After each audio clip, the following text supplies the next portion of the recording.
Kanë mbetur edhe 18 ditë nga ndeshja mes Shqipërisë dhe Serbisë, e cila do të luhet në Air Albania. Gjatë këtyre kohëve është folur shumë se i përket stadiumit në Tiranë, biletave dhe historive të tilla, por në krahun e Serbisë ka nisur frika dhe paniku për atë që i pret në kryeqytetin shqiptar. Për këtë arsye, një reagim ka ardhur edhe nga ish trajneri i Crvena Zvezdës, Božović. Ky i fundit ka qetësuar sadopak serbët dhe i ka dhënë atyre një këshill për ta marrë sa më të qetë të munden përballjen me Shqipërinë. Askush nuk ka vdekur ende në fushën e futbollit, vetëm qetësi duhet. Duhet menduar vetëm për futboll, asgjë tjetër përveç kësaj. E di që nuk do të jetë e lehtë, e di që do të ketë provokime, këtë e dim të gjithë. Besoj se lojtarët tanë do të mendojnë vetëm për futbollin. Fitoria është përgjigjja më e mirë për të gjitha provokimet që do të bëhen, tha ish trajneri i Zvezdës. Ndërkohë në ditën e sotme ka dalë edhe lista e zgjeruar e Serbisë për ndeshjen kundër Shqipërisë.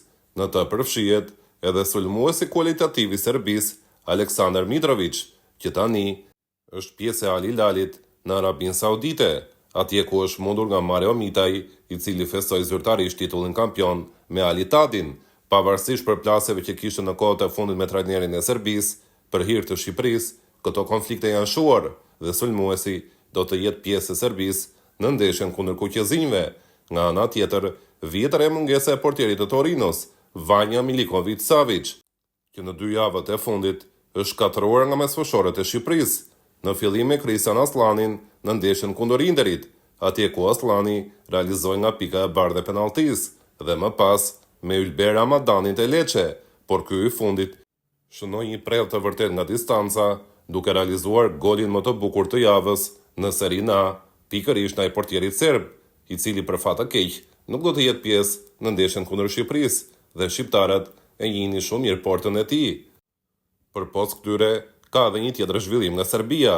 Duhet të theksojmë se edhe numri 1 i Serbisë, Aleksandar Vučić, ka bërë një mbledhje me trajnerin e Serbisë dhe figura të tjera të njohura të sportit në Serbi.